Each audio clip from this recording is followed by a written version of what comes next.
Hey, hello, and welcome to the second week back after the break. It feels good. The rhythm is starting to come back. I did have a scare this weekend though. I was like, am I getting sick? I was like, no, there is no way in hell that I'm getting sick already.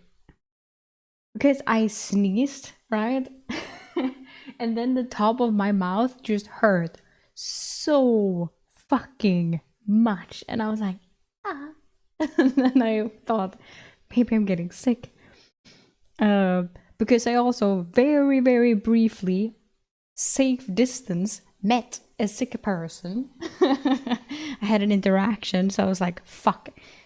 But it seems like it's fine because now it doesn't hurt anymore. Maybe I just did something. I have no idea. But it hurt for like 2 days, and I was like, ugh. But now it's good, so that's good. No more sickness allowed. I agree. It's one of the worst things in the world to be sick.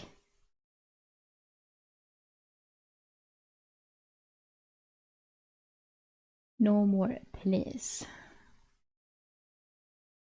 Okay, but today we'll do some more reading. Exciting. Very exciting, considering what happened, like where we left off. Ooh. Because that was hella exciting. I was stunned. I was amazed. Where am I? There I am. Hello.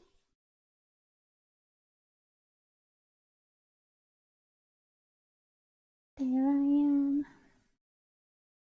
This is me.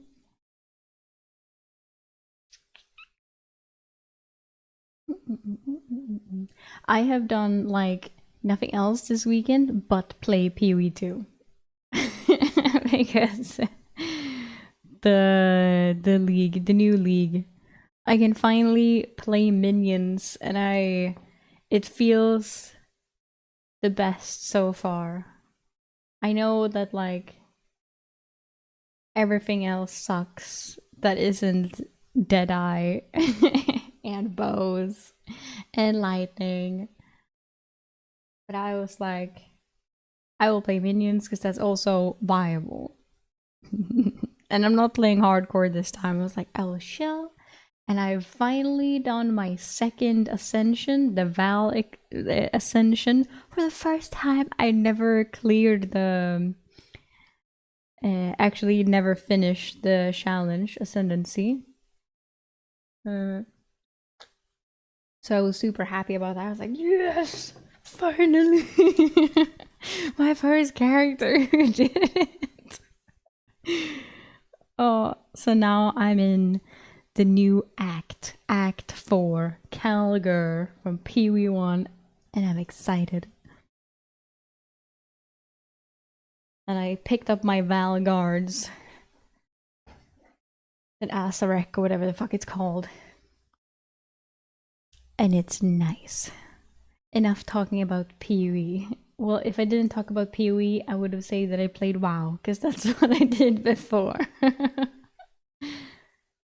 And yesterday I was like, should I take a break from PoE and just play WoW a bit? But then I was like, no, I have to continue. I've never gotten this far. I'm not pissed off yet. I'm not frustrated enough to stop. I have to keep going. Keep this streak up. But no one cares. We're here to read, and so we shall. Let me take a sippy and we'll go into the recap.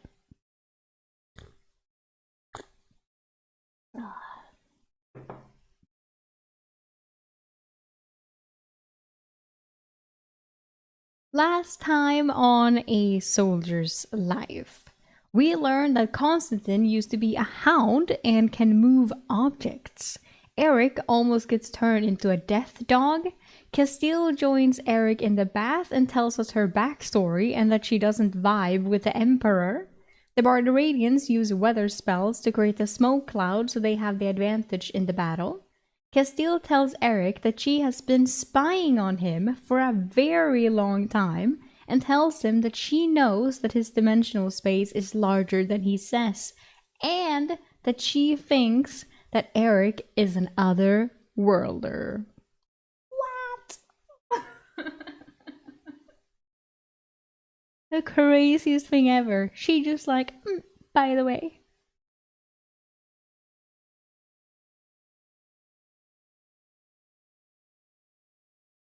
So now Eric is in a panic. He's like, I need to talk to Castile, but there's like a battle now, so who knows?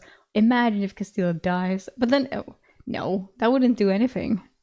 Because then it would just be like, oh, okay. Then she's gone. Like, what? Who is she gonna tell? I don't think she's gonna tell anyone, because she's like, oh, the Emperor, fuck him, you know? Fuck this system. I think Eric is fine that with Castile knowing. And Constantine seems a bit like, what are you hiding, baby? So, who knows? Who knows? Maybe he's on to us as well. I feel like he is, at least about the spells and shit. So yeah, I will see. I have a feeling that he will use his healing spell somehow in this battle to come, and who knows who will see that or notice something weird with him. So I feel like sooner or later, people are gonna start asking real questions with more or less evidence against him. So we'll see.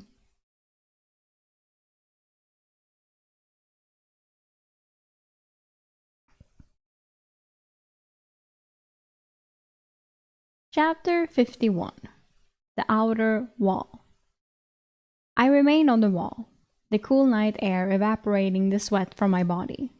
The coldness caused goosebumps to appear on my exposed skin, and I shivered slightly. I studied the field of fog and could see lights appearing in the enemy's camp through the rising haze. The activity was increasing, and soon it was completely obscured by the thickness of the fog. Constantine barked, "Eric, get below in the tower."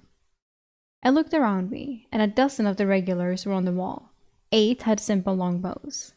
These were not the expensive composite short bows that Legion used. As I walked by the regulars, I could sense their tension. Most of these men would be dead if the outer wall fell tonight. I descended the steps on the wall. The city looked eerie as the buildings faded away in the fog.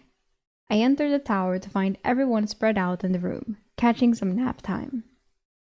Constantine threw me a heavy blanket from a crate with a mirthful smile. "I think it's going to be an exciting night. Get some rest." I moved to a wall and used the blanket as a pillow. My head missed the comforting embrace of my griffin down pillow. Brutus sat next to me and did the same with his balled up blanket. Constantine sat on my other side, but he had brought his bedroll. "Hello, Hack. Is this book 2? It is not. It's not yet. Today we will do book 1, and next time we will do book 1 end, and start of book 2. This book ends at chapter 58. We're at 51 now, and we will read until 55.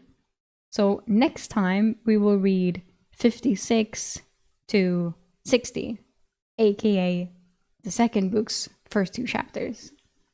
3, 2, first 2 chapters. My bad. So we're soon there.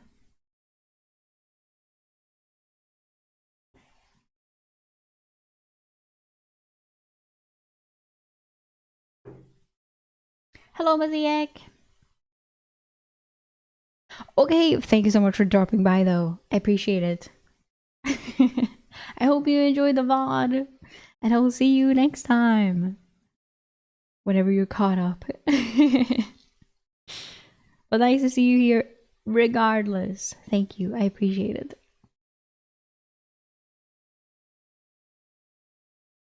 With my eyes closed, I asked the air, "So, how bad is it going to get?" I knew it was Constantine who was going to answer. He spoke after a moment. "We are outnumbered 3 to 1. If they breach in their assault tonight, they will run rampant through the city." I nodded, then decided to consume a minor dexterity essence. I pulled the dark yellow ball from my space and popped it into my mouth. It should have been long enough since I consumed the Apex healing essence, not to have any essence in digestion.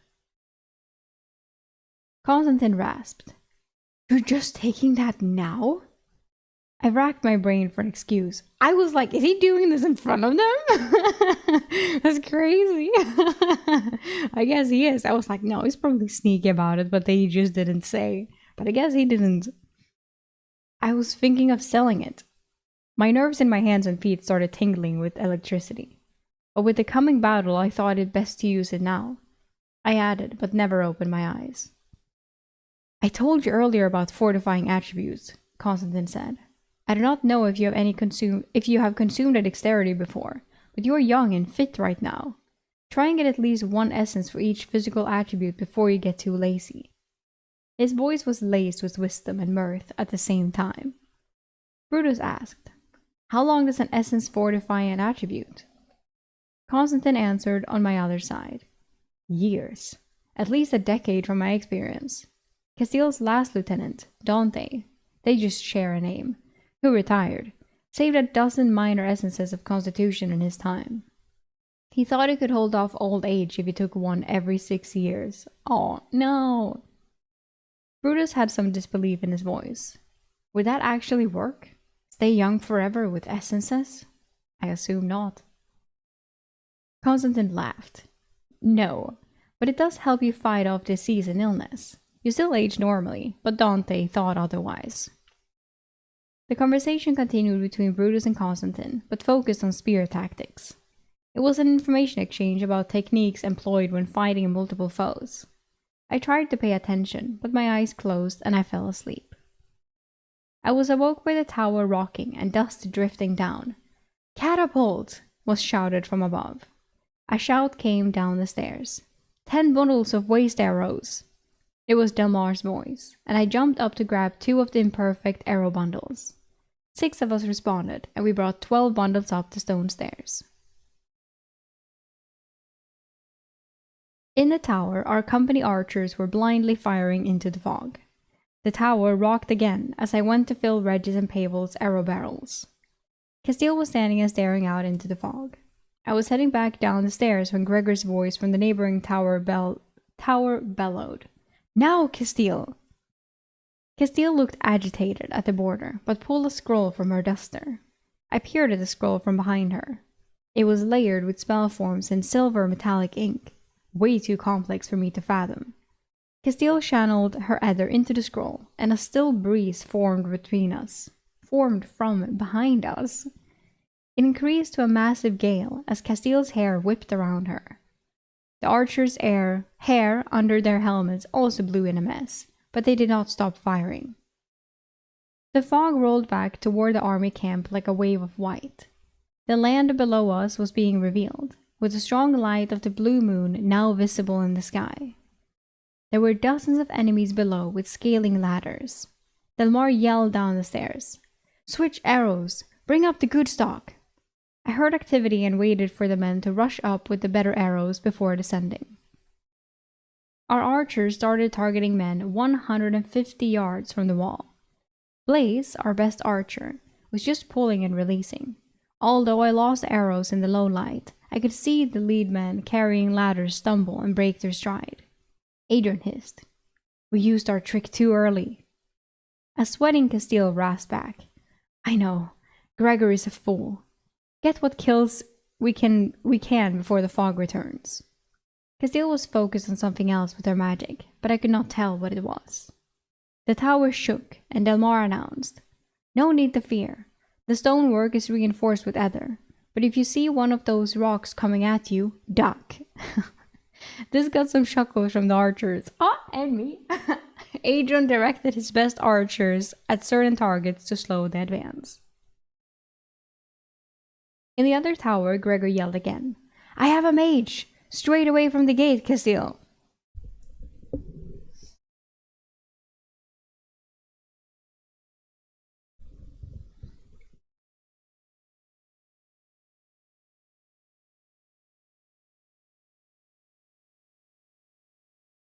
"I can't help. I have 2 mages sneaking up on my left with the ladders," Castile barked back, irritated at her mage partner's whiny tone.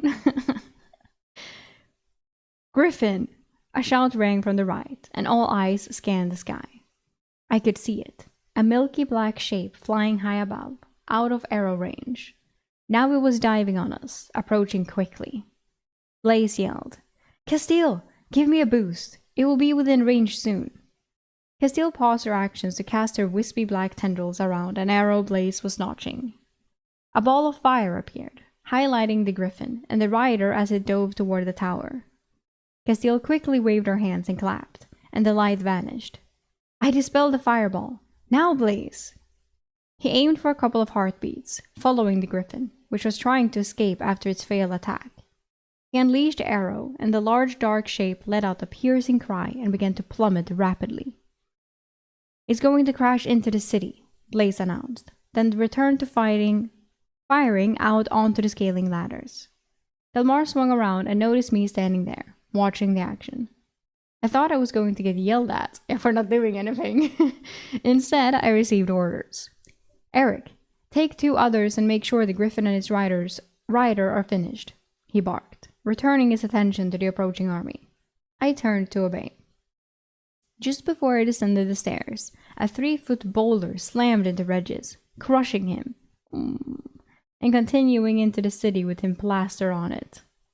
A lightning bolt struck Gregor's tower, causing everyone to be blinded momentarily. I blinked and followed the griffin as it spiraled into the city. I got an idea of where it was landing, then I rushed down the stairs.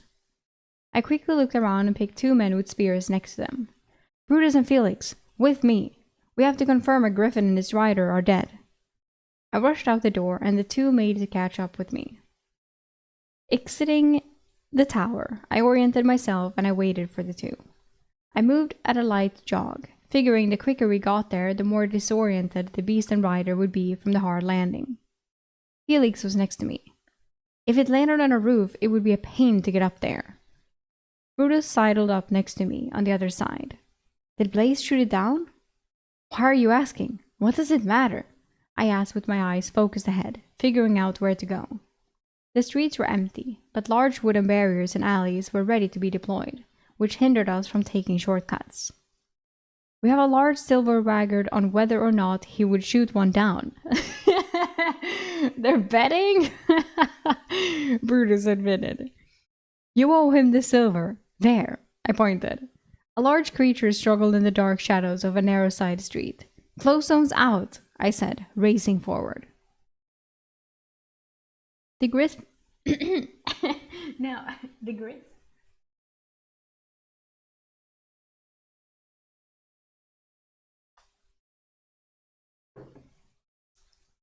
The griffin was trying to stand, but its wing bent downward, and a bone protruded from its front right leg as well. I don't see the rider, Felix commented as we approached swiftly. The beak of the griffin snapped at us as we approached. Brutus and Felix flanked the creature with spears in hand. I noticed a figure in the alley behind the griffin. The figure was wrapped in a dark cloak and was using the wall of the building to stand. I see the rider. The griffin is blocking the alley to protect it. See if you can distract it long enough for me to get past. Brutus lunged, and I moved in the opposite direction. Felix added in his own spear work, and they slowly pulled the griffin away from the alley and into the street. The rider, seeing this, started hobbling away down the alley. I raced forward to take advantage of the gap. The griffin lunged at me, clawing with its talons and snapping with its beak. It could not move well with a broken leg, so I was able to get past it. Brutus drove his spear into the beast's neck. It went deep, and Brutus yelled, "We got it! Get the rider!" I sprinted into the alley to catch up with the rider. The smell of urine was prevalent. Oh, okay. I thought, for being injured, the rider was moving decently fast. I caught up to the rider and hacked at her back with my short sword. Wow. Still not asking questions, just straight to the kill. Just before my sword connected, she spun, parried my blade with the dagger, and rolled away into a crouch. My glowstone was out, and I could see her features now. Her cloak in disarray. They were right. The riders of the griffins were small, elven women. The elf woman was maybe 5'3", with a small frame outlined by tight black clothing under her dark cloak. Constantine was right about their beauty as well. Large emerald eyes were on a heart-shaped face. Golden brown hair grazed her head, pulled back into a tight ponytail. Her fierce and determined visage marred her beauty on seeing me. "I will kill you, Legionnaire," she spat. Some blood trickled from her lips after her threat, and I wondered how badly she was injured from her crash. My training told me all her weight was on her right leg, as her left was injured. Large booms sounded towards the outer wall, and she smiled wickedly at me. "Your city will return to us, and the Duke's army will not save you," she taunted, sliding a step back in retreat. I was finding it hard to attack her. She looked like a teenager, albeit with pointy ears. My past life instincts told me this was just a girl. I relaxed slightly and stood. Maybe she would be okay with being taken prisoner. "Can you just..." She dropped her dagger and pressed her hands together. A large ball of fire formed between her hands. Fuck. I stepped forward to get her within the 10-foot range of my dimensional space. I had to angle the cube down to get her into an open portion of it. My mind churned what to do. Remove her head? Her heart? In an instant, I had outlined a box around where her heart was. I saw her as a young woman, not an enemy, and it felt wrong. So I enlarged the box to her entire body and sent her into storage. Wow, she threw all of her in. That's crazy. Hello. Hello, Loco. Welcome, welcome.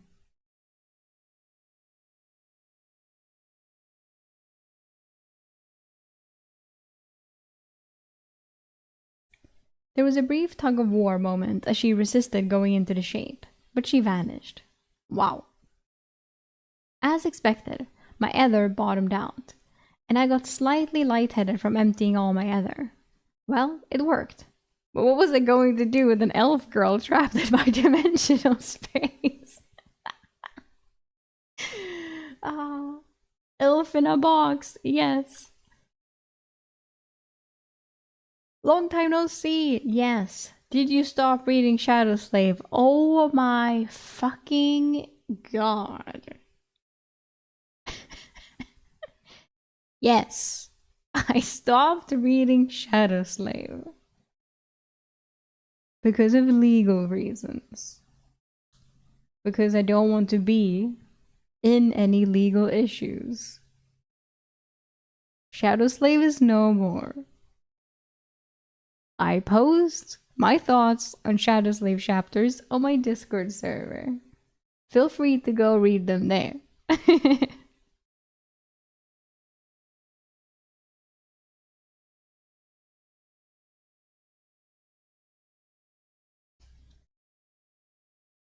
I turned and returned to Brutus and Felix, who were stabbing the griffin. It was almost dead, barely moving. I got her! Let's get back to the tower. Those explosions do not sound good.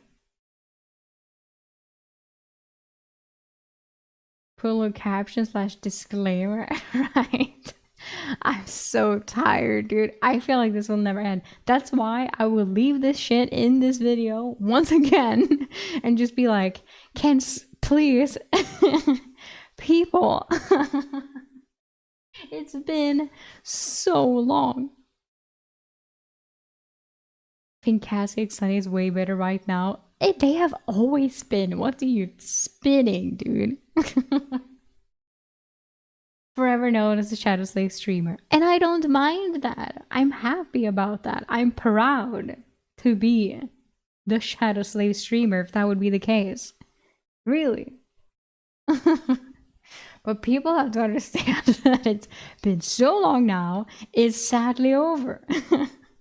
We have to move past this point. Oh, I got the question last stream as well. It's like, I can't believe that it keeps happening. I'm amazed. Oh. Amazed.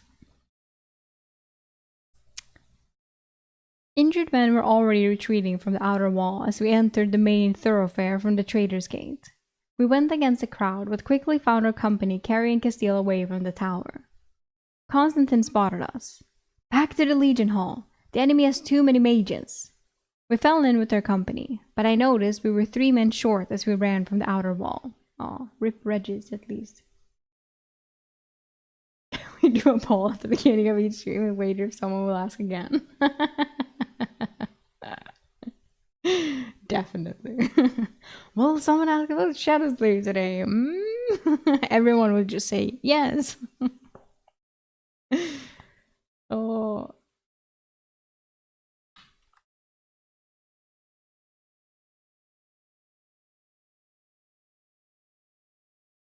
Chapter 52.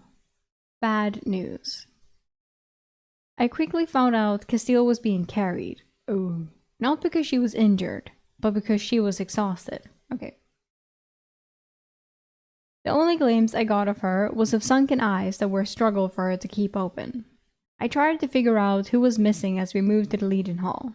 I went through the archers in my head and realized Caius, one of the archer specialists in our company, was missing. That made sense since he was on the wall. Lysander was missing as well, our backup cook. Was it wrong that my first reaction was joy? Because I would never have to eat his cooking again. Wow. Oh my god. But who was the third? Well, I assumed the guy who took a fucking cannonball to the face wasn't... Didn't that happen? My thoughts were interrupted. Those packs and weapons there, Delmar ordered, pointing at one wall stacked with dozens of packs and weapons. I moved with the others to shoulder one of the burdens. A pack full of quivers and packets of rations. I assumed they had been stored here in case we needed them on the outer wall. Now that it had fallen, we would use them at the inner city wall. Castile was placed on the table as Adrian added. Everyone eats and drinks. We move on in 15 minutes. I moved to sit next to Pavel, one of the archers. What happened in the tower? I asked while eating some thick, salty, sweet crackers on one of the tables. Pavel was dripping with sweat. He sounded tired as he repeatedly flexed his forearm, probably exhausted after firing dozens of arrows. We managed to halt the flood of scaling ladders. As the fog started to return, Blaze shot down one of the Griffin riders. He paused to take a long pull from his canteen. Regis, he was the cannon ball man. Regis and Chaos were hit with attacks, killed on impact. Pavel's voice sounded hollow, as he had been paired with Regis. They bunked together and shared a lot of patrols together. After giving him some time, I asked, "So, how did the outer wall fall?" He brought out one of the wrapped meals Lurkin had made us. I had left my satchel in the tower when I went to find the Griffin. He handed his meal to me, and I unwrapped it. Thick-cut glazed bacon chunks were between dense bread smothered in butter and thin strips of marinated bell pepper strips. Oh, I ate it while he started to open another one for himself. After the Griffin went down in the city, the Barbaradians pressed forward with all their men. The fog enveloped them as they advanced, and we started firing blindly into it. I guess our mages didn't have any more spells to push away the fog. Their archers got in range, and Castile and Gregor screened us from their arrows for a while, but Gregor's ether ran out first. He shook his head. When the enemy realized it, they attacked his tower with explosive magic. Adrian sat down on the other side of me and picked up the tale. The tower that Gregor was in was quickly overwhelmed by the attacking mages. Castile did her best to thwart their casting, but they were too many for her to defend our tower and dispel their magic. And she probably couldn't see well in the fog either, I guessed. Adrian smiled tightly. No, Castile has no trouble seeing in fog. There were just too many spells being cast at us. She exhausted herself trying to protect Gregor before his tower collapsed. While chewing on something, he continued. When Castile was swaying on her feet, Delmar and I picked her up and carried her away. The fog was thick enough that the regulars did not see us pull out of the tower. We really had no choice with the state Castile was in. Pavel put his food down. How many mages do the Barbaradians have? At least 9 assaulted the walls at our position, Adrian said, standing and finishing his food. Lysander barged into the common room. He had been left behind to watch for the enemy's advancement. I was happy to see him, as long as he never cooked for me again. Oh my fucking god. So pissed about it. How? That was awful. He shouted, "They have formed beyond the gate already and attacked the first barricade." Adrian swore softly. "They're moving too fast." Delmar had gotten a stretcher to carry Castile, but she sat up and waved him off, then swung her legs down and stood unsteadily. She spoke with command. "They're moving recklessly into the city. The regulars will inflict heavy losses on them. We will spend our time getting ready for them on the inner wall with the city guard." I wonder if she's gonna ask Eric to do something. Because she's like, "Bro, you're an otherworlder and have a huge dimensional space. Do something." Delmar looked across the room and then he's like, "But I have an elf." Eric and Brutus, flank Castile and make sure she makes it to the villa. I shrugged in the heavy pack and moved to Castile. "I can walk," she rasped as she moved outside into the foggy streets. The fog was clearing, though, and I was not the only one to notice. "They stopped messing with the weather," someone shouted. Adrian shouted, "Do not tarry. Move to the inner city. Once the fog clears, the rest of their Griffin riders will see us from above the city." We shuffled off, and though Castile did not want to help, we still crutch-carried her to speed up her progress. Castile weighed almost nothing between us. She started talking to herself as we moved, her anger flaring. Defend an entire city with 3 mages. Duke Octavian is going to pay for this ridiculous assignment. I decided to tell her what the rider was, what the rider said. "Castile, the Griffin rider I took care of. She said the Duke was not going to save us. They know what the plan was." Castile barked at me. "Of course they do. It was a stupid plan." I sensed her anger and thought better than to add any more input. We hustled through the misty streets, lit dimly by the blue moon and oil lamps. She doesn't know how big his dimensional space is. Yeah, she doesn't. She just knows that it's bigger than what he says. True. But maybe, anyway, she could be like, if you can do something, do something.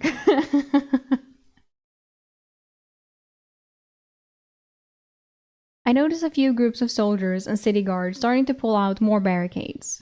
Brutus noticed as well. Well, that's a good sign. Castile looked up. No, the outer wall fell too quickly. The city guards were to have all the barricades in place for the regulars to retreat through the city while bleeding the Barbaradians' advance. If too many regulars fall on the outer wall, they will retreat quickly through the city. We reached a familiar inner gate, with the orchards beyond, and Elmar ordered us to take Castile to the villa and guard her. I dropped my pack, and Brutus did likewise. The orchards seemed eerily quiet as we practically dragged Castile between us. My back ached when we finally reached the door. Not upstairs. Put me on a cot in the ballroom, Castile ordered. The legionnaire cots were still set up, and most were messy. Castile selected the nearest one and collapsed onto it, asleep in moments. Damn. Amazing. I motioned Brutus to the large entryway into the room. I closed the door and we both stood on one side so we could whisper to each other while Castile slept. Is this like sci-fi? Oh no. It's a human man who did he kind of got isekai'd into this new world when it's like Roman Empire. Yeah, but it's pretty realistic. Like last time, last reading session, I remembered, I was like, right, there is magic. I know that we're talking about, like, because I remembered the whole, like, you know, that they take essences and shit, but I had just accepted that so much to be, like, the reality, so I didn't even think of it as magic at that point. But when they talked about other species, when we were in, looked at the were-rat and the fucking death dog, then I was like, oh, right. There are other, like, magical creatures in this world. And I had completely, like, disregarded that because it's so normal when it comes to the army, the soldiers, you know, like, the structure and everything. So I was like, I completely forgot. So we went back and there's magic. He didn't go back in time. He went to a different world altogether. But there is magic, yes. But it is the closest to the Roman Empire, I would assume. That I would describe it. But yeah, it's a fantasy isekai. And he is a soldier. A legionnaire.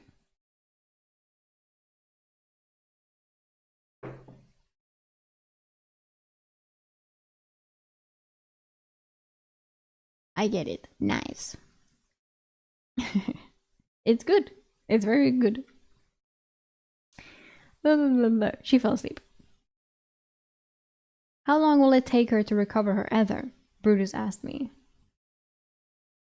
This is a fantasy story with lit RPG elements. It's a realistic take on a magical world with Roman Empire technology. That would have been so much better. That was very good. Oh, the world is a fantasy world. People are sometimes sent there apparently for another reason. Long ago, there was a large group of people, isekai, and those people were Romans. They kind of made their own place in the world. Why do I try to explain when everyone else is so much better? I'm like, they like kind of got here and they're like kind of Roman people and there is like magic. I don't know. But then he is like a soldier.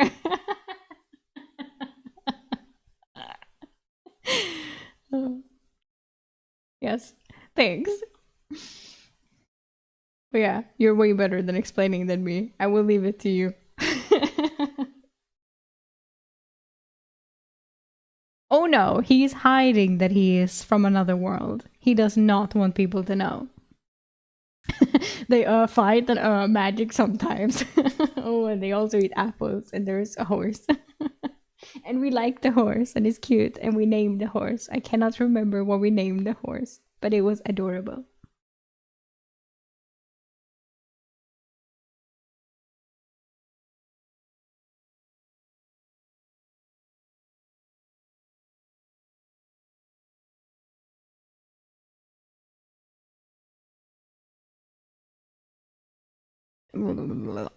I'll redo this. How long will it take her to recover her ether? Brutus asked me. I'm not sure. It takes me more than half a day, but I'm guessing my ether pool is much smaller than hers, I whispered, using the wall for support. We watched Castile sleep and waited in silence. Okay. I felt the need to get some rest myself and hoped we would be relieved soon. Constantine and Orson, our 2 company scouts, came after about 6 hours. 6 hours? Constantine informed us. The enemy has secured the lower city, and they are pushing through the streets rapidly. Delmar expects them to reach us in less than a day. Do we head back to the gate? I asked. No, you can get a few hours of sleep. Lurkin isn't preparing meals. I will wake you 2 and you can bring the meals to the gate, Constantine said.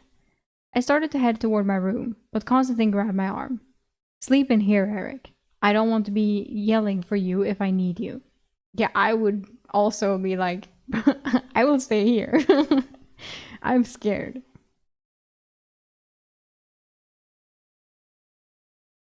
I found a cot with some seemingly clean bedding.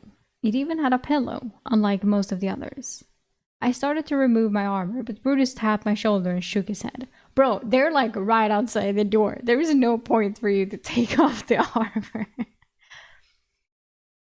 But Brutus, I guess we were sleeping in armor. The pad was thin and smelled like grass mixed with wet socks. I put my head at the other end, and it only smelled mildly better. I missed my soft mattress with its faint floral perfume smell and my griffin down pillow. I thought about dragging the mattress from the small room out here. Instead, I tried to get comfortable on the tiny cot, but the looming threat of the Barbaradians tearing through the city made it difficult. Tossing and turning, I tried to find something to think about to distract my mind from the threat. My mind kept turning to the body in my dimensional storage. The elf woman I had placed there because I was reluctant to kill her. How was I going to remove her from the space? She would tell other people what I did to her, but then again, she was in stasis. She was also forming a fire spell in her hands when I placed her there. Would that spell still be forming when I removed her from the space? Oh my god. Then there was also the possibility that if I killed her and then used the collector on her, I could get another essence with a magic affinity. Possibly fire. Castile had told me I had consumed an earth essence. I had 0 affinity before consuming the essence, and the pain of adding the new affinity to my core was unpleasant and painful. Consuming another affinity essence that I had an attribute of 0 in was not something I was ready to do again at the moment.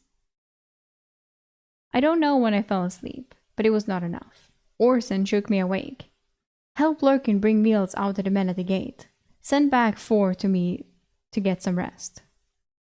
Lurkin had baskets filled with meals. Each basket had 2 straps, making them a pseudo backpack. Lurkin noted. There are about 40 meals. Give the extra to the city guards at the gates. The hard apples should be saved for later. See, they do eat apples sometimes. That was all he said as he kept preparing food. He was using the cooking to distract himself from the impending fight. We walked through the orchards, and the clear morning sky had trickles of smoke from the lower city. I was expecting more destruction and commented, "There's not much smoke.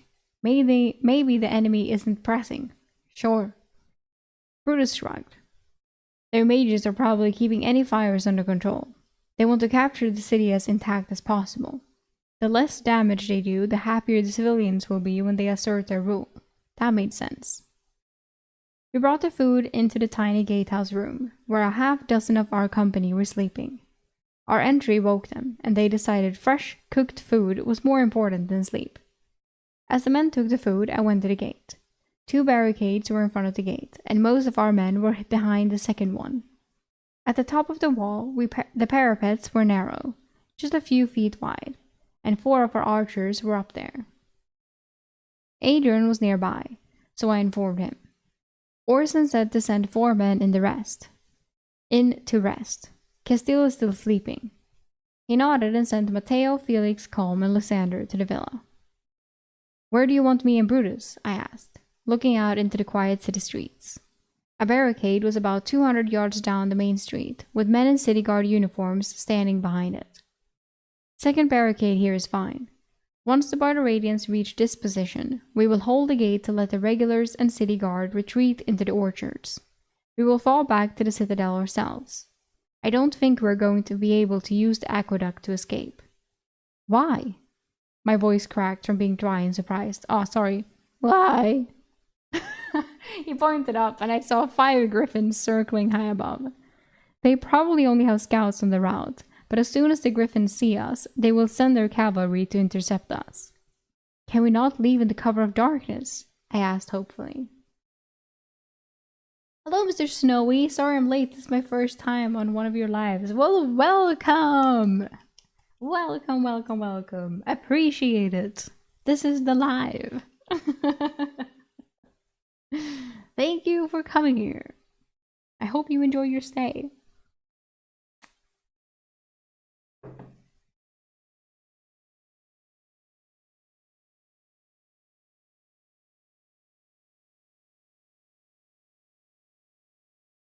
Most likely, 1 or 2 of those riders has an artifact or spell to see in darkness.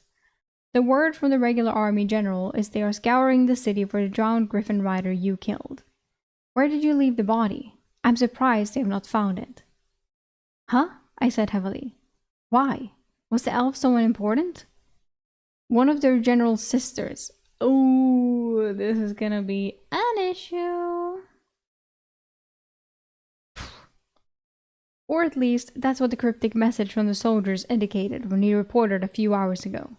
Don't worry. Once they find the body, they'll calm down a bit before pressing forward. Hopefully the Duke's army gets here quickly.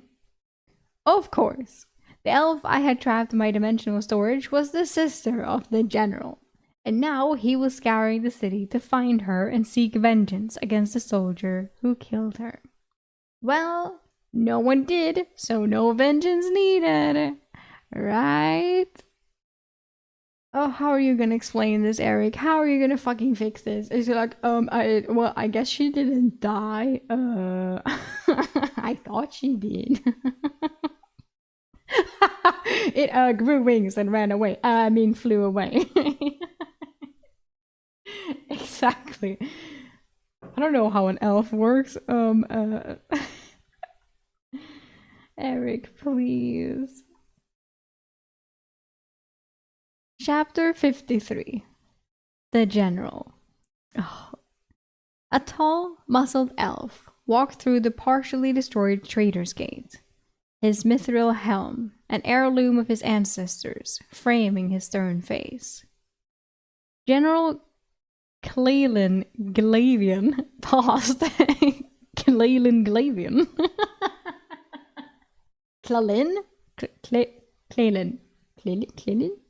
Cleland Glavian paused and watched his men search the lower city's houses. A mix of men, elves, and dwarf soldiers entered each house and pulled out any occupants. After questioning them, they were allowed to return inside and bar the door. His men were checking the civilians' hands for calluses to confirm they were not soldiers.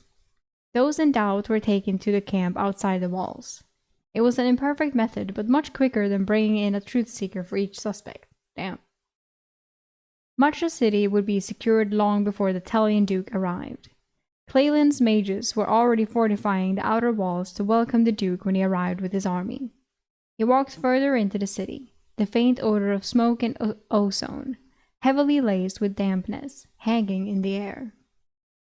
His 3 personal guards trailed behind him, alert for any threats.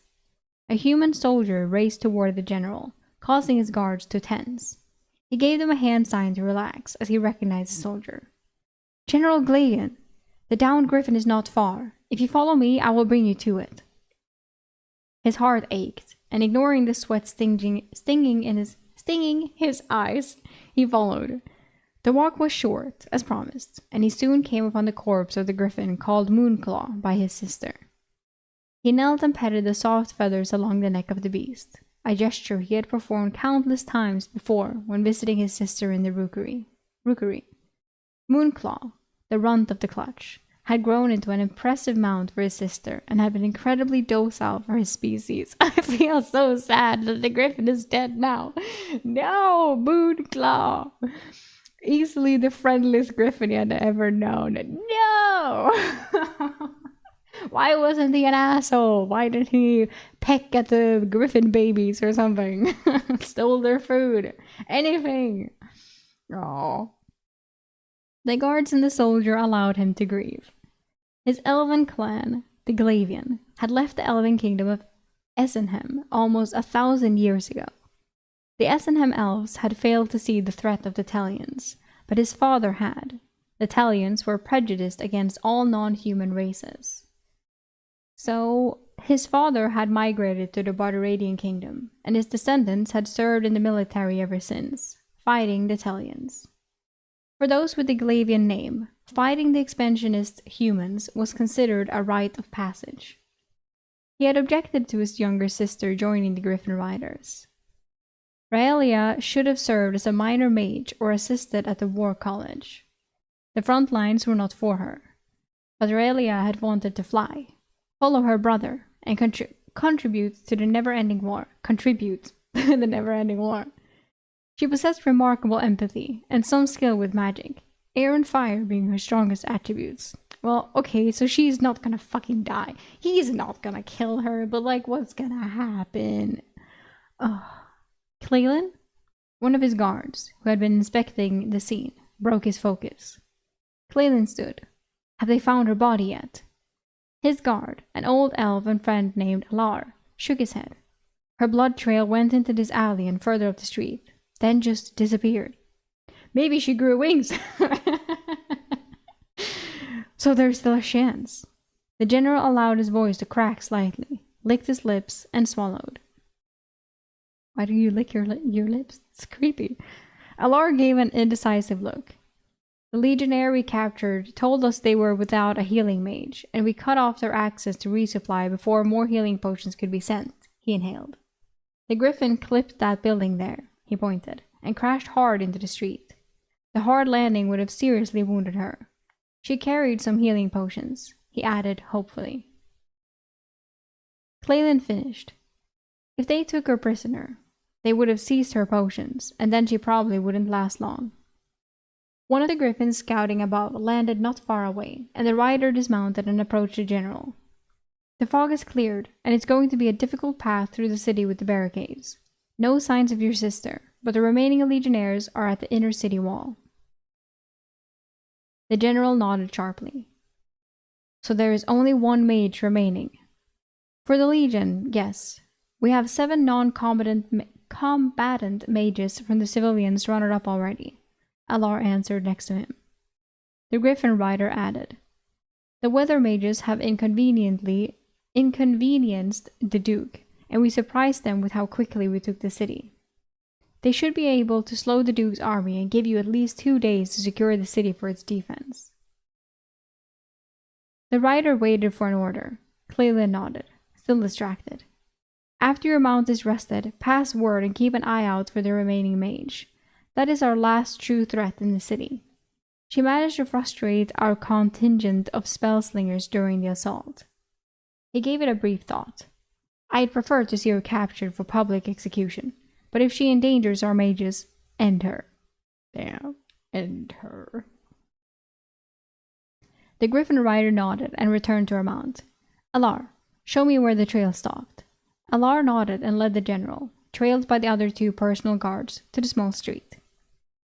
It was here, the guard, who was a master tracker, said.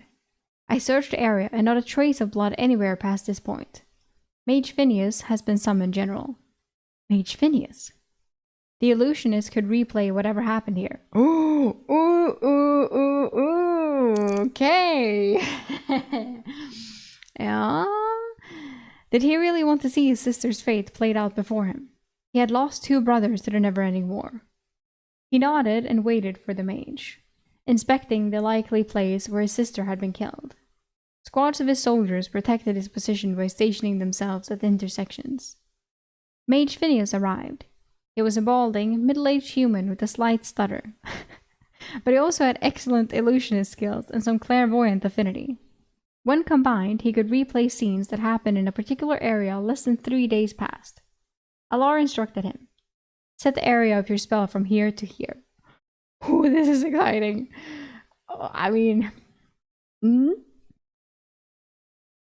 Phineas began his work of marking out the boundaries of the spell with silvery chalk. The larger the area, the more ether the mage would need to cast a spell. It was a good hour of setting up the containment area. An hour! When he finished, he addressed the general. General Cleglin, I have enough ether for about 5 minutes. I can adjust the speed and replay the image as you direct within that time. The mage was sweating from his work and was still tired from the assault last night. Proceed, Cleglin directed. The spell forms on the ground glowed on the blue etheric light, and Phineas sped through the images until a flash of movement occurred. Cleglin had sorted the images even at high speed and already knew what had happened. His throat tightened, and his skin went cold. The mage rewound to the start of the action and played it at normal speed. It's crazy. He consumed her.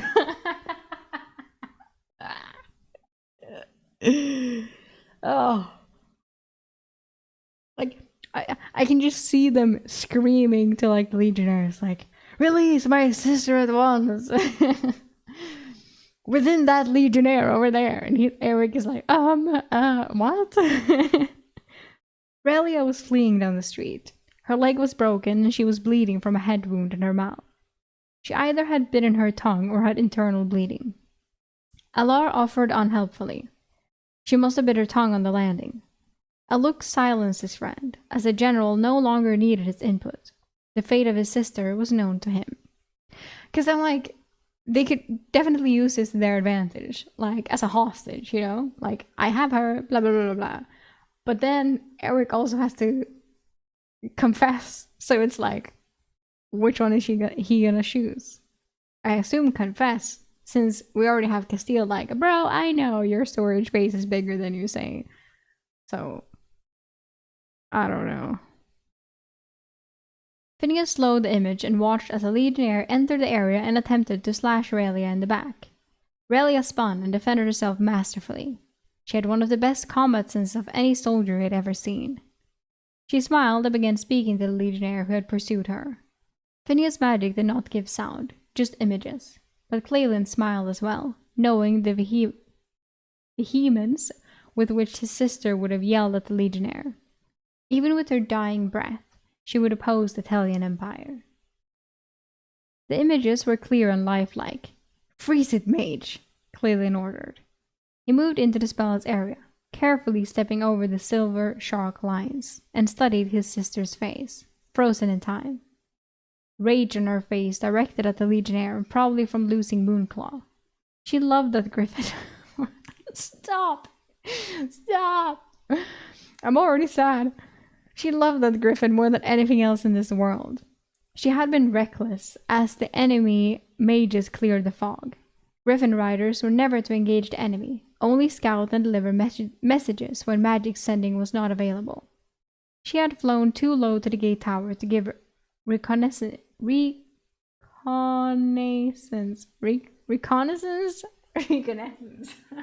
English word that I cannot say. Against orders, or maybe to attack. Reconnaissance? Nah. Okay, I'm over it. Foolish Relia, always trying to prove herself. He studied her face, remembering every detail, as it was probably the last time he would have the chance. Play it slowly, he ordered, and the illusion moved in front of him. Relia was fighting the pain and cupped her hand to create the spell form for a fireball. Cleglin smiled, remembering how proud she had been when she cast that spell for the first time. I don't know why I'm laughing at this. It's just something... I don't know why. I don't know why. It's how it's described, I guess, that he's just like, oh, look, there she was. I remember it as if it was yesterday. It's like, it's been a few hours and she is alive. He doesn't know that, but I don't know why that makes me think that it's funny. And then she was gone. Maybe because of how emotional it is. Like, oh, that poor, she loved that griffin. Oh, and look, oh, how she smiled. Oh, I know exactly what she says. She was like that, you know. It's that, I guess. Oh, YouTube hearts. Thank you. So I appreciate it. I do. Thank you. Cute.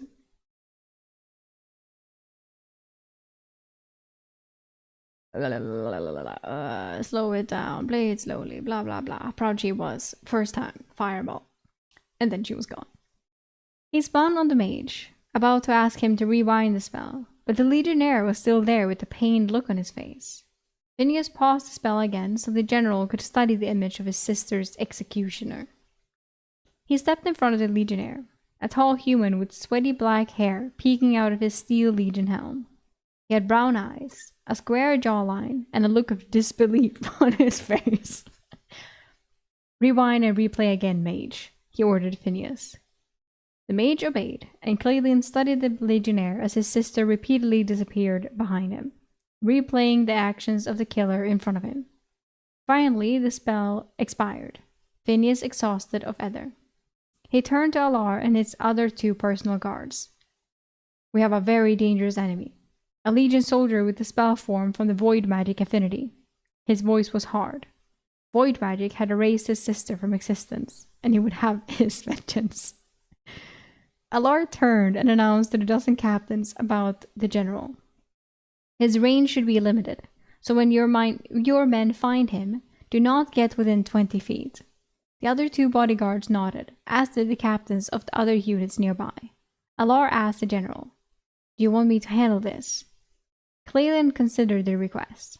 Alar had been a ranger, assassin, and scout for nearly 300 years. He could have commanded his own forces, but instead chose to serve and protect the son of Aliston Glavian, Claylin's father. Alar could be sent to seek vengeance for Raylia. He had also trained Raylia and been like a father figure to her. Claylin assumed the stern Alar was probably eager to do just that. "No, I want to see the look in his eyes when he joins my sister in oblivion," he murmured.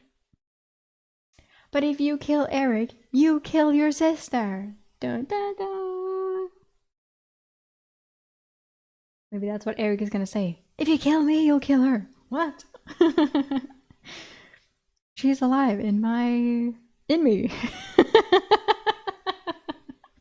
Yes, you heard me. Chapter 54. Escape. He probably drops everything like in Minecraft. That would be hilarious if that happened. My eyes kept wandering to the sky and the griffins. After 5 hours of studying the flyers, I figured there were 9 total. They patrolled in a team of 5 and then in a team of 4, switching every 2 hours. I assumed the team of 4 was missing 1 member. Did I feel guilty at being responsible in part for the missing griffin? No, we were at war and fighting for our lives. But the fact that I could not kill the elf woman weighed on me. I knew elves were much older than they appeared, but I still related her to a young woman from my past life, and my instinct was to protect her. A few hours into my post, Constantine was standing next to me at the barricade. Brutus and Felix were at the other end of our barricade. Constantine asked quietly, so only I could hear, "Eric, do you remember when I took you around the city when we arrived?" "Yes, you showed me the weaknesses of the city's defense," I replied in a whisper, wondering where he was going with this. Maybe about the weaknesses of the city's defense, who knows? "If you had to leave the city by one of those weak points, which would it be?" He questioned me. It was his typical teaching moment question. Constantine. I gave it some hard thought. The perimeter of the outer city wall was miles long. The south and east was in the invading army's hand. The aqueduct to the northwest, headed into the rocky hills, was probably my choice. The ground in that area was covered in large scattered and quarried stones, making it difficult terrain. Cavalry could not move, and many of the stones were large enough to hide among. The original escape plan was to walk along the aqueduct into the hills. The aqueduct was about 40 feet above the rocky terrain below and about 10 feet wide, meaning the griffins would easily spot us. It was not the best route, since we were concerned with the flyers spotting us. Still the aqueduct. Drop from it and move under it to escape into the hills, was my answer. Constantine nodded. They will have scouts on the ground, but probably only a few, as their efforts will be focused on securing the city. Constantine was silent for a while before asking, "What do you think about the washout from the sewer? You never showed that to me, and you said it was full of slimes," I noted. Also, the idea of trudging through shit and piss again was not my first choice, but I would do it if it was a guarantee to save our lives. It actually empties about 2 miles south into the swamp, but you would have to submerge and swim under the water for almost 100 yards, from what I've been told. The army encampment is also close to the exit. Oh, that's... yeah. No. There will be scouts on the ground near the aqueduct, but I agree the aqueduct is still our best option. Oh, wait. He meant swim in swamp water. I mean, that's still... ew. But it's not piss and shit water. But that's where it also runs out, so it kinda is. So I take it back. It is gross. It is gross either way. Constantine seemed to be thinking, and some commotion behind me made me turn. Castile was in full legionnaire garb and walking among the men. Her face was slightly gaunted, but her stoicism had returned after a long recovery sleep. The metal legion helmet looked odd on her, and Constantine explained. She doesn't want to be targeted by the enemy, so she's blending in. As if in response to Castile's appearance, a griffin flew lower, and some archers responded on the wall above to chase it away. The arrows fell short of the griffin, but it gained altitude anyway. Castile, Adrian, and Delmar moved to the first barricade to look down the street and into the city beyond. Adrian explained the situation to Castile. The enemy has paused their advance. They will attack the barricades again in force tonight. Castile asked, "Why are they waiting? The regulars and city guard are outnumbered." Delmar answered, "They are slowed down because they are searching every house as they go. I think they found the body of the griffin rider they were searching for because they stopped pressing through the city. They took heavy losses in their haste to get past the barricades. I believe they will attack at night because their elves and dwarves have excellent low-light vision, giving them an advantage. The messengers say the humans in the Barbaradians' ranks are just harassing the barricades to wear out the defenders while the elves and dwarves are resting." Castile nodded and started to focus, with eyes closed, which I now understood was her sending out her all-seeing eye. We all waited for her to return for her scouting. She was sweating a little bit, and it was not from the sun. Using her ether seemed to stress her. From Damien, I knew a mage was limited in how much ether they could use in a day. Castile seemed to be close to her limit. She suddenly blinked like she had something in her eye and breathed heavily. "They are still bringing their army into the city. They're fortifying the outer wall as well, and rebuilding the Trader's Gate with their mages. We can't get trapped in the city with them. We will leave tonight. We have already failed the assignment." Adrian seemed shocked. "Are you sure, Castile?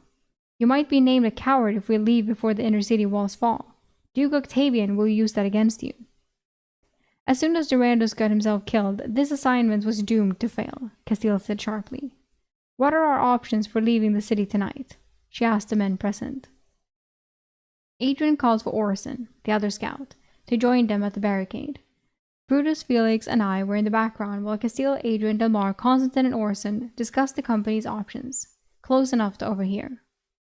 Orson offered the first suggestion. "We could go over the north wall and head northeast, then circle north to west. The woods are thick, and it looks like the enemy has avoided them due to the pixies. Also, their griffin spotters would be useless in the trees." Delmar disagreed. "It would take us too close to the outriders.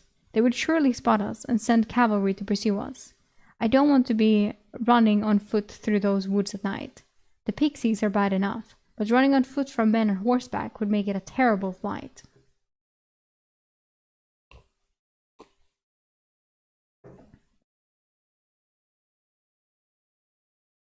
Constantine offered. I think the best plan is still the aqueduct. Eric suggested we get outside the city wall and then make our way through the boulder field under the aqueduct as cover. Castile briefly turned to look at me. It would be much slower movement, but we would have some cover from the griffins. Maybe during the height of their attack on the barricades tonight, the griffins will be too distracted to notice us, Adrian said. How many scouts do you think they have in the boulder fields and on the aqueduct? Orson answered. None on the aqueduct unless they are invisible. We can see out to maybe 2 miles from the citadel's tallest tower. Among the boulders, maybe as many as a dozen. But best guess, half that.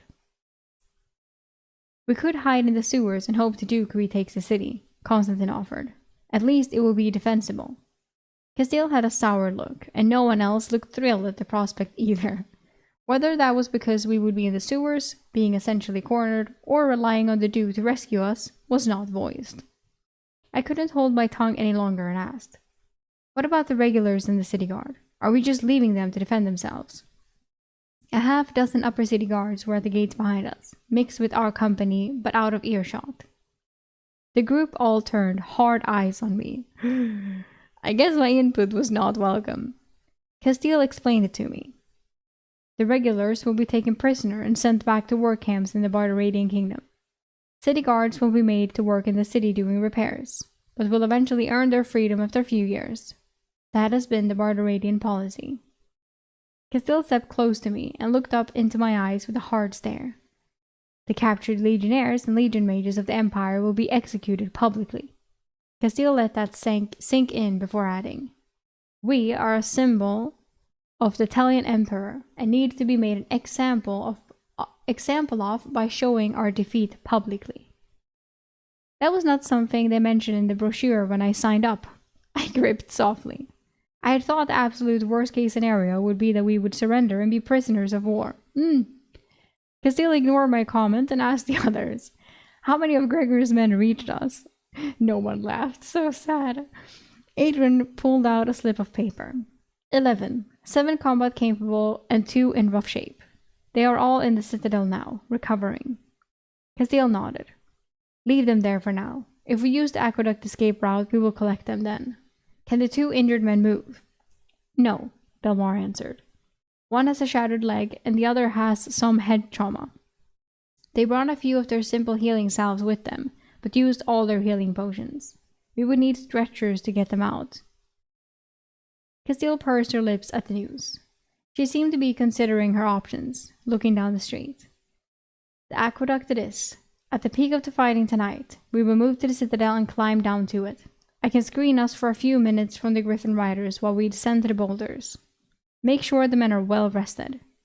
Castile turned and went into the orchards, Delmar following her. Adrian ordered Brutus, Felix, and I to the tiny room in the gatehouse. Inside, we found 9 men trying to sleep. I found my way to an open spot on the floor with some blankets and tried to get some rest. The small room was a mix of sweat, body odor, and mildew, but the smells did not bother me. The heavy breathing, loud snoring, and whispered conversations made it difficult to fall asleep. I closed my eyes, but all I could think about was getting captured and hung for being a legionnaire. Somehow I drifted off. It felt like I had just shut my eyes when I was woken to eat and take my next watch. The meal was bread, hard sausage, and cheese, all washed down with lemon water. Brutus sat next to me as we ate. She is just like Durandus. I asked, Who? Castile? Why do you say that? He chewed while he talked. All majors are alike, I guess. She is planning to lead the regulars and the city guard to defend the city themselves, he answered. What can 30 legionnaires and 1 mage do against an army? Besides, I think Durandus, Gregor, and Castile were sent here to die anyway. Living through this clusterfuck would be an accomplishment. Clusterfuck. He tested the word. You have some unique sayings in Singia. We ate our food in silence for a while before he added, I changed my mind. Castile is not like Durandus. He would have been only concerned with getting himself out of this clusterfuck. Castile seems to want to get her entire company out with her. Adrian called for us to come to gate duty. As I exited the small room, a steady stream of injured regulars passed through the gate into the orchard. Delmar was talking with a city guard captain not far away. The look of concern on his face told me something was up. The sun was starting to set, and it looked like the Barbaradians were increasing their activity in the lower city. I just realized that he said clusterfuck, right? But he is not speaking English right now, because he's speaking Italian, isn't he? Because he had the whole thingy with the charm that he could understand what they were saying, and then he actually learned the language. So how did he actually say clusterfuck? Did he say the word cluster and fuck as their in their language, or did he say clusterfuck in English? I wonder. We were positioned at the gate, behind the first two of the two barricades, and Delmar was now talking with Adrian. They both started to talk with legionnaires. When Adrian reached us, I could tell the news was not good. He spoke to us quietly. Word has reached us that the regular army plans to surrender tonight if the Duke was not arrived by sunset. The general knows he can't hold the city against so many enemy mages. The Barbaradians control the entire lower city and will quickly run through the upper city if the army capitulates. Capitulates? At first dark, we are moving to the citadel. He looked at the disappearing sun. About 30 minutes from now. Here we go. Adrian left us to talk to Felix and Matteo on the other end of our barricade. Brutus whispered. Okay, maybe Castile saw this coming. He turned around and looked into the orchard, where dozens of wounded soldiers lay. He looked back at the city. The Barbaradian mages will have recovered their ether as well. I do not blame the soldiers for surrendering. As twilight faded, flashes of light and thunder roiled from the city below. Adrian turned and studied the flashes in the waning light. They were much closer than I expected, less than half a mile away. Thunderous booms echoed with the flashes. Adrian mentioned some city guards forward to replace Felix and Matteo, and they left to head back into the orchards. He did the same for us. I could also see our archers on top of the wall heading down as well, with no one replacing them. Constantine waved us inside the gates. Move to the citadel. We're regrouping there with Castile. Brutus and I walked past the soldiers in the orchards, who gave us spiteful looks.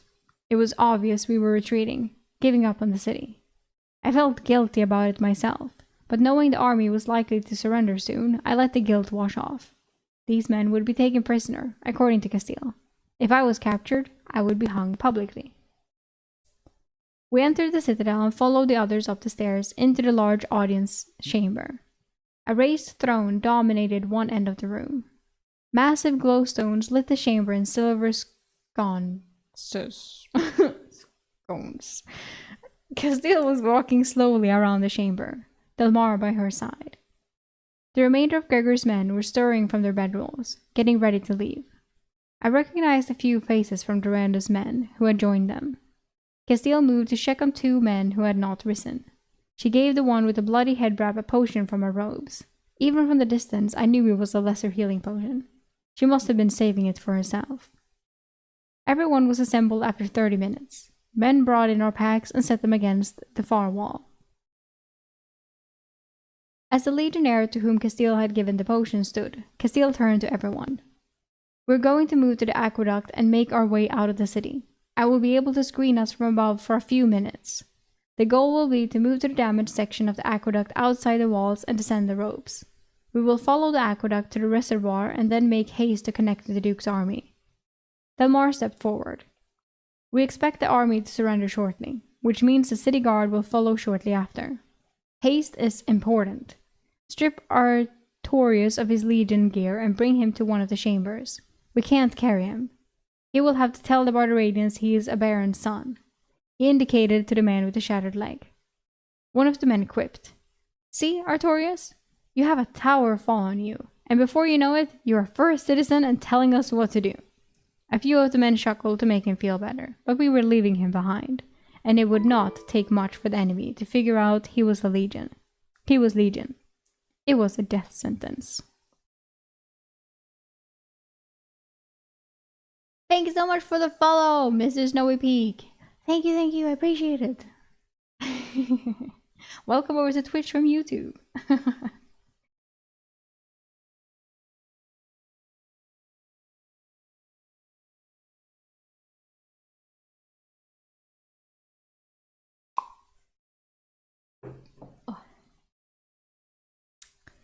It was a death sentence. I managed to find my pack in the jumble on the wall and shouldered it while Adrian and Damar gave orders to the new men. We were soon moving through the citadel in pairs, Brutus being my partner. We entered a dimly lit ballroom and went to a balcony overlooking the aqueduct. The blue moon lit the expanse before us. The rocky hillside ran miles into the distance, the aqueduct looking like a narrow, raised road cutting through the hills in the quickly fading light. The northern forest was to the right, and I could see the number of lights on the edge of the massive trees. The Barbaradians clearly had several men at the border of the forest, and I was glad we had not chosen that route. We were expecting some scouts in the rocky terrain, but hopefully not too many. It was a good 30... Fucking... Okay. Whew, calm down. It was a good 30-foot drop to reach the aqueduct from the balcony, and Constantine was already directing men down rows. From my understanding, this was the easiest access point to the aqueduct. If we took to the aqueduct further into the city, then the griffins would spot us more easily. Castile was on the balcony, scanning the skies for griffins as we made our way down. We were shielded from them for now, but they would easily spot us as soon as we moved away from the citadel. After I descended, Adrian directed me to remain close to the citadel wall. Soon, all 35 of us were on the aqueduct under the balcony. The night air was humid and hot, adding to the sweat from our anxiety. Castile seemed indecisive and spent a brief moment using her all-seeing eye spell. She was whispering with Delmar and Adrian about what she saw. Adrian passed the message to my group. The sky is clear. We will move tightly under Castile's shadows. 10 palace guards guard the aqueduct gate. Be wary, as they may be the enemy in disguise. Castile nodded, and her shadow smoke oozed from her body, forming a large disk above us. The blue-lit moon was blocked out of our sight, and we all moved hastily along the 10-foot wide channel in the aqueduct. There was a large gate over the aqueduct at the outer wall. Only 5 guards were at the gate, not the 10 we expected. Constantine moved forward cautiously and talked to them, and they opened the gates for us to pass. Adrian at my side said, "We followed the Barbaradian mage here. He killed all the guards and escaped along the aqueduct." As I passed the palace guard at the gate, they nodded to us in respect. It was confusing to me because we were abandoning the city. I was like, alright, I'm amazed that they're not pissed at all. I thought we would get the same hard stares that the regular army gave us when we passed through the orchards. We moved past the gate to the collapsed section. There were large planks here to bridge the 20-foot gap and steady stream of water falling on the rocks below. The original plan was to cross the gap and move quickly along the aqueduct. Now we were dropping ropes and moving down to the ground to avoid being spotted by the griffins. Orson called Castile how much longer we had for her screen as I passed. I did not catch her response before I was rappelling down the rope. A heavy mist was in the air at the bottom of the splashing waterfall, and we moved away quickly so our clothes did not get too damp from the spray. Castile was the last one down, and I heard Constantine talking to her. Flavius, Orson, and I will scout ahead. They must have scouts among the rocks, hopefully not many. The 3 scouts moved forward into the darkness, and we followed shortly after. Spirits were high as we moved under the cover of the aqueduct, as it seemed we had not been spotted. Our feet crunched on stone, and we weaved between large boulders in the moonlight. The ground was uneven with large chunks of stone, and many men stumbled in the low light. Constantine's clear voice cut the night from the far left. "Enemy scouts!" Arrows started flying among us. A few men were hit as we moved for cover. I heard grunts of pain, but no screams came from the men who were hit. Our archers started to respond, but I could not see anyone in the distance among the boulders. Then I remembered the enemy had elves and dwarves with excellent low-light vision. We were at a huge disadvantage. Constantine came rushing back and took cover with us. There are at least 4.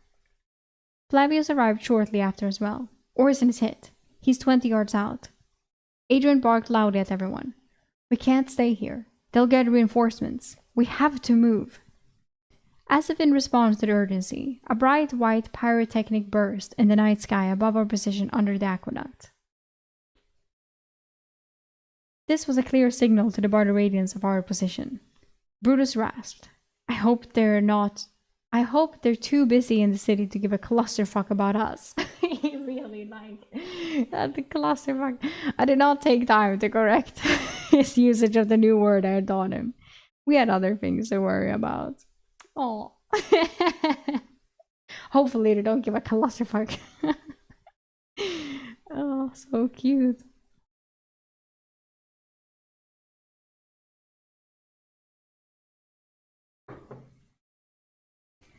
Chapter 55.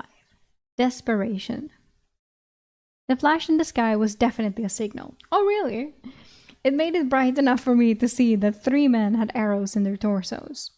Delmar pulled everyone together with Constantine to launch an attack. We needed to rush to Archer's position. Everyone with a shield will lead the charge, followed by spearmen.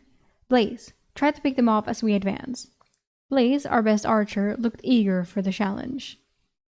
We were hiding behind one of the aqueduct's arch supports. Constantine added a new element to the plan. I will take Eric, Firth, and Willie wide right to flank them.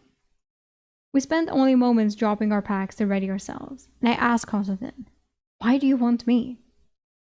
"You are one of the fastest runners in the company, Eric," he said, but I didn't think that was the case. I was among the tallest, but that didn't necessarily make me one of the fastest.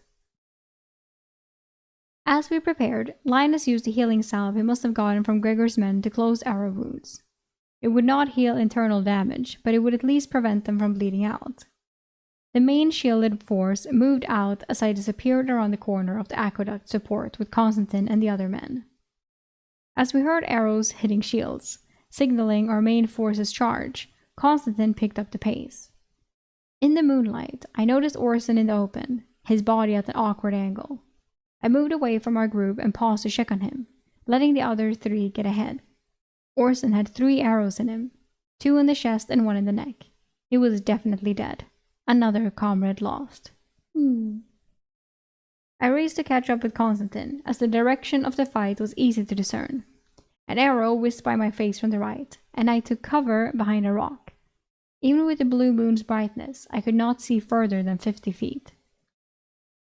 I waited and listened behind the boulder. Our men had reached Archers, and the sounds of swords contacting armor and flesh could be heard 50 yards away. A twang of a bow told me the archer had attacked me. That attacked me had fired another arrow toward the scrum. I now had a general idea of the archer's location and sprinted right to circle behind him. I feel like... is Eric gonna get captured now? Is he gonna say something now? A steady cadence of arrows came from the archer, so I located him quickly. He was on top of a waist-high boulder and focused on the fight a good distance away. I rushed over the rocky terrain and up onto the rock in an impressive leap. He sensed my approach and pivoted to fire his next arrow at me, but I closed on him too fast. My blade pressed into his stomach and out of his back as I used my momentum to pierce his leather armor. He shouted in pain and surprise as I drove him off the rock and onto the ground below. I landed on top of the archer with my full body weight, stunning him and giving me time to draw a dagger and press it under his shin and into his brain. I stood and swore, breathing heavily from the effort and adrenaline. My left hand was sprained badly, maybe broken, from the landing. I flexed it and started to heal the injury. As I calmed, my senses were suddenly flooded with the sound of battle, the smell of the archer, and the taste of salt from my sweat. In the low light, I bent over and identified him as a male elf. I stood over him for moments, healing my wrists. The dead, glassy eyes of the elf were barely visible in the moonlight, but still creeped me out. I considered taking his essence, but I didn't have time. The fighting had already ended, and Constantine was yelling for me. I made a decision. I moved the entire body, with all of his gear, to storage. Ha! I was happy to know that my ether did not bottom out. If he yielded an essence when I removed the body, it would be a good way to preserve a body in the future. I focused and pulled the sword embedded in the archer's back into my hand, then rushed to join the company. What? Ha! Do you have to do this now? Now he has 2? Oh, okay. Adrian asked, "Did you get the other archer, Eric?" I nodded and said, "Yes, and Orson is dead. He took 3 arrows. Castile swore. Damn, 5 more injured. Delmar, do you think we should leave behind the screen? There was silence. Castile was asking if we should leave men behind to slow the pursuit. Constantine answered for Delmar. Not yet, Castile. Even though the flash told them where we were, they might be too busy in the city to send pursuit. Most likely, the 5 we killed were all the men they had in the area. If there are more, we shouldn't give time to form together for an ambush ahead of us. Adrian picked up the call, and I noticed he was holding his arm in a sling, with a broken-off arrow in his forearm. Let's move out now, he rallied everyone. Castile added, a griffin has already spotted us, but they may not bother sending pursuit if we can get far enough away from the city. Blaze, stay close to me. If a flyer gets close, I may have just enough ether to infuse 1 arrow. Someone handed me my pack, and I shouldered it. We were soon jogging parallel to the aqueduct, weaving among the boulders. Someone tripped and fell hard every few minutes, as the terrain was unforgiving, with sharp-pointed rocks difficult to see in the darkness. I fell once, banging my knee and cutting my palm. I healed both injuries as we proceeded away from the city. Now, Blaze! Castile shouted. Blaze drew an arrow ahead of me and aimed it toward the sky. An unhappy squawk and shadowy shape sailing away told us Blaze had hit the griffin but did not down it. Blaze received compliments on his shot as we moved on. Hopefully that was the only griffin following us.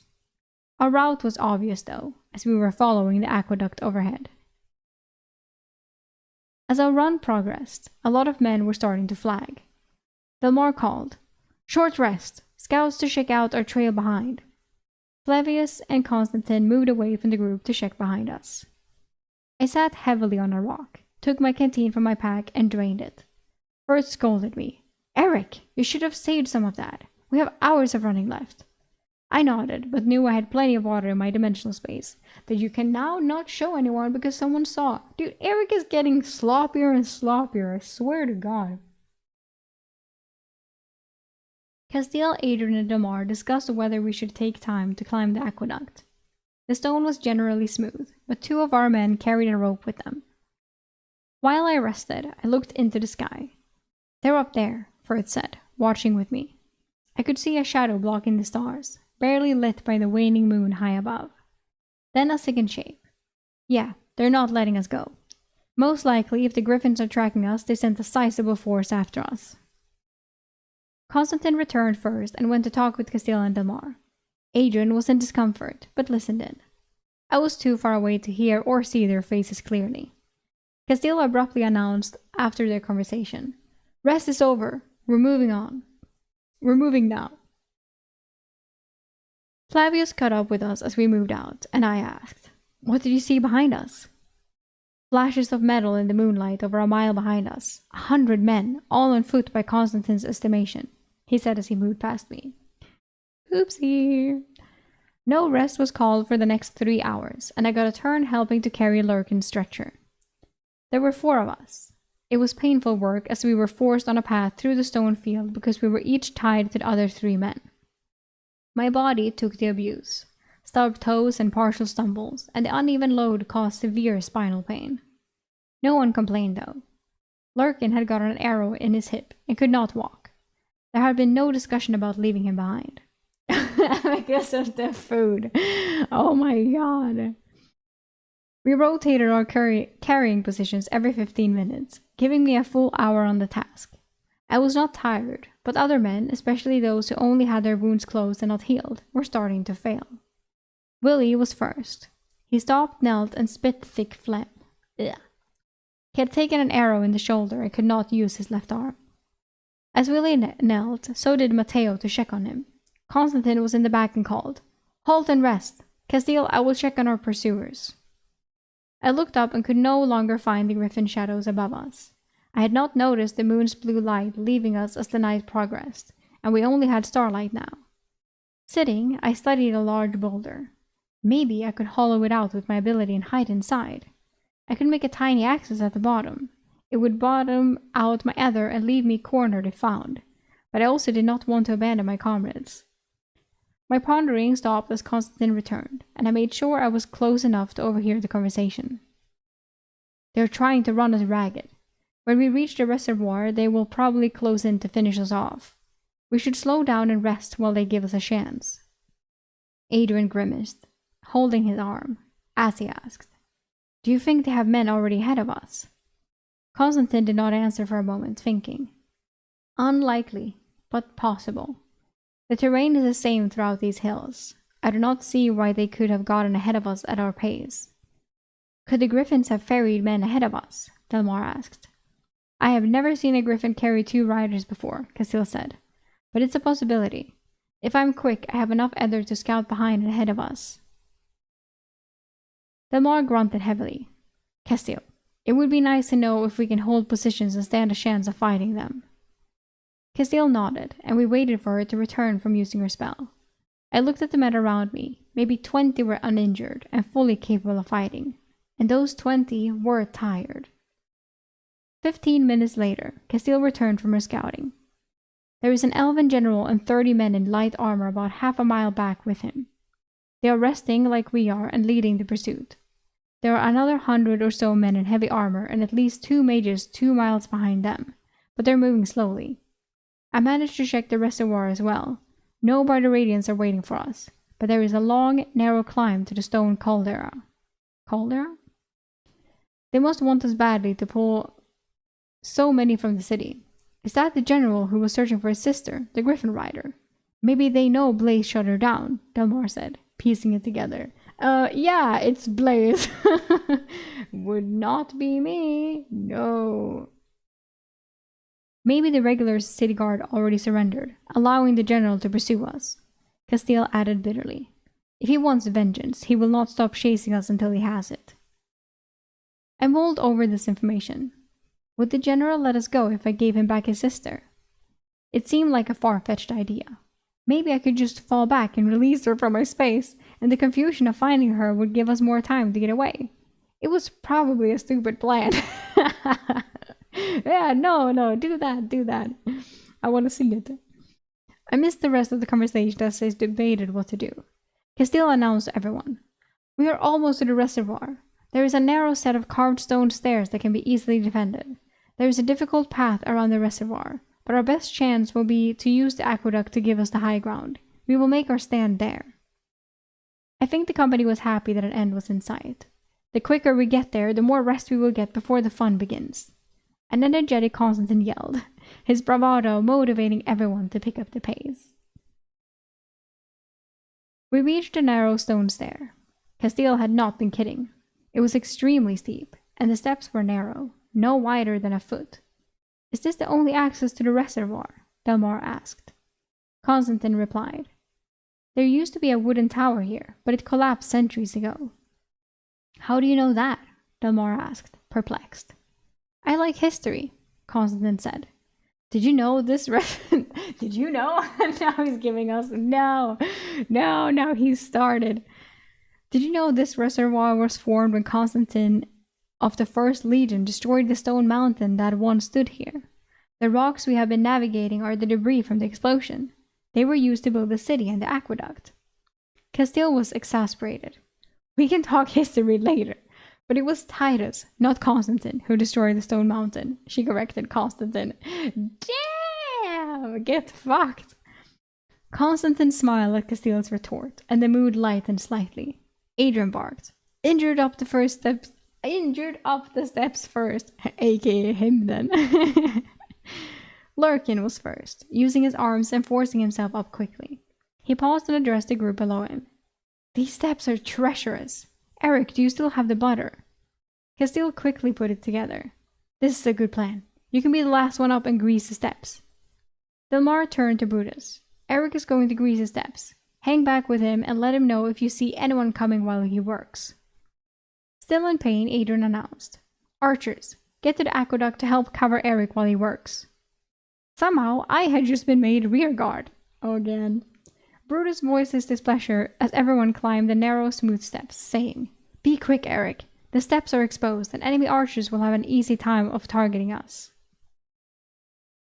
I dumped the contents of my backpack on the ground and filled it with the butter from my dimensional space, cursing Lurkin for remembering I had butter in it. I knew it would work as the steps were smooth with time, but I did not appreciate being the one who had to do it. Brutus, Stay a dozen steps ahead of me and let me know if you see the enemy approaching. Clusterfuck, Eric. I can barely see 50 feet in the starlight, Brutus replied. He is so cute. I waved him up the steps, not bothering to correct his use of the term. Please never do. Oh, the quicker I buttered the steps, the quicker I could climb. This was definitely a clusterfuck, though. I scooped the butter and started with the fourth step up, quickly spreading the soft mixture at both ends of the narrow step. I proceeded to the next step and Brutus called down. How are you going to climb yourself? I'm leaving the very center of the step clear as I go, I muttered, covering my hand with filthy, oily butter again. I was making quick progress and could still see the tail of the company climbing ahead. Brutus remained a few steps ahead of me and kept on the lookout. I was halfway up the 100-foot climb when Brutus warned me. I can see someone. Forget about it, just climbed. He has a line of sight on you, Eric. Ooh. An arrow penetrated my thigh, and I tried to stabilize myself with my free hand, which was coated in butter. An arrow shattered between Brutus' legs, but I could not concern myself with him. My hand slipped, and my foot moved to the left, connecting with the patch of butter I had laid. I lost my footing and fell down the steps. Oh my god. The arrow in my thigh was painfully twisted around as my body banged down the steep steps. I tried to arrest my momentum, but failed and lost a few fingernails in the effort. Oh, not fully, probably. Oh, that hurts. Ooh, the pain. I had done too good a job of coating the steps. Brutus was swearing as I reached the bottom of the stone stairs in a messy heap. My body was bruised, but I managed to avoid breaking my bones. Breaking any bones. I grabbed the arrow and yanked it out. It had done a lot of damage, twisting in my thigh during the fall. I hobbled to a boulder for cover and focused my healing on closing the wound. I could hear voices at the top of the steps, and the company archers were firing arrows into the dark, but I doubted they could see my assailant. Sitting with my back to the boulder, I concentrated on healing as I watched Brutus scramble up the steps and out of sight around a bend. The pain in my leg was slowly ebbing away, but I realized my healing would require more ether than I had.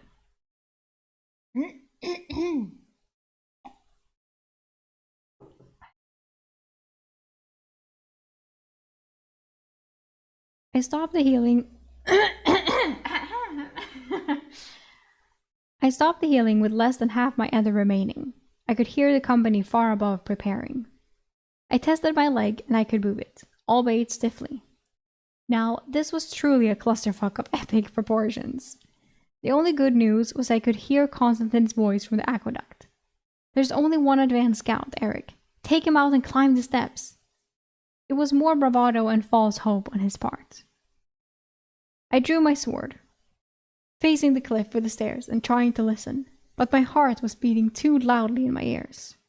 The cliff was 20 feet away, and in shadow, a figure emerged from the shadow with an arrow notched. I swore. He was shielded from my companion's line of sight.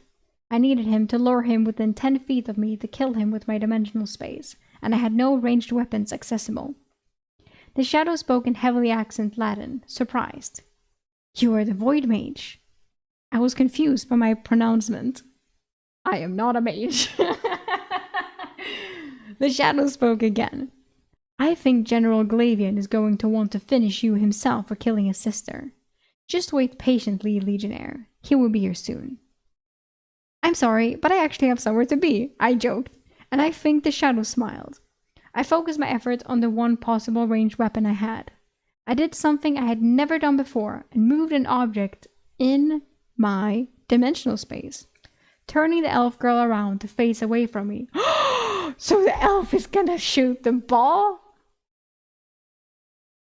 Is that what he's trying to do here? The fireball? Oh my god. It took a small amount of ether to manipulate her position in the space. The fact that he can do that is crazy. I now knew I could rearrange items without removing them.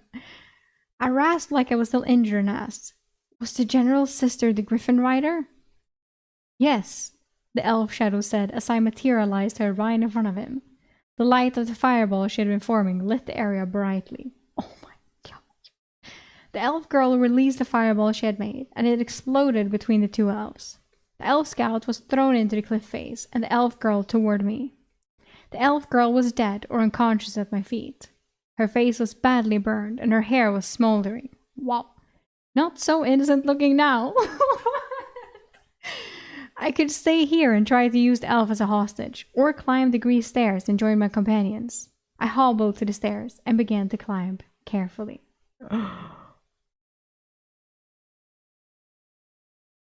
Yeah, okay. Damn. Well, that took care of that problem, I guess. Holy shit. That was not how I expected this to end. Like how I thought for sure it was gonna be something like that he would use her as a hostage somehow, or like release her, like he said, like that, or like that he was like, I can't kill her, you know, blah blah blah blah blah. But this, I would have never guessed. But okay, cool. Holy shit. I hope he's gonna get away because he has still buttered all of those steps. But I guess he has a little bit more time now. A little bit, because there is not someone shooting an arrow at him. Damn, I wonder if they will continue to... I feel like they will get slowed down now when they're like, why is my sister here? You know, and they will be like a little bit like, you know? And it didn't say if she was dead or not. Because it says that she was either unconscious or dead. But then her hair is also on fire. Not that that will kill her, but... She's probably not dead then. Will this come back to bite him?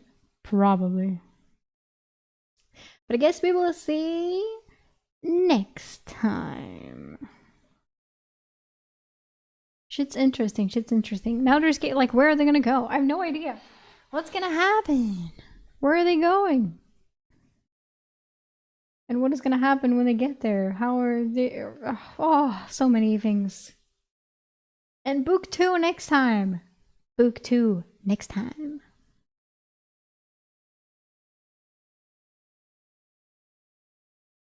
But that is going to be it for today's stream. We're still taking it a bit slow now in the beginning because I want to get the rhythm in and see how much I have time for and do it slowly.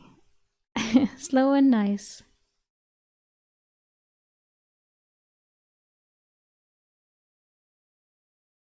Pocket sand type shit. Maybe. I have no idea. Maybe he will someday. Maybe if he practices or something. Maybe. It's a possibility.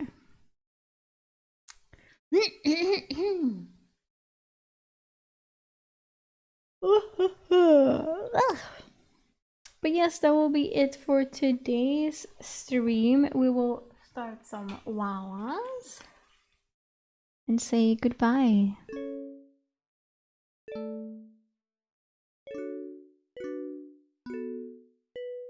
But thank you so much for coming to the stream today. I really enjoy it. It was very fun, as always. I like reading this novel. And saying that I don't read Shadowslave anymore as a constant theme. But we will be back tomorrow with even more exciting stuff. But for now, please feel free to go follow me on YouTube, Twitch, Instagram, TikTok, and join the Discord server where the Shadowslave chapters are posted. The thoughts are posted whenever I do read it. So yeah, and other stuff. So thank you again so much. Have a nice rest of your day, and I will see you again tomorrow. Hey all, bye bye.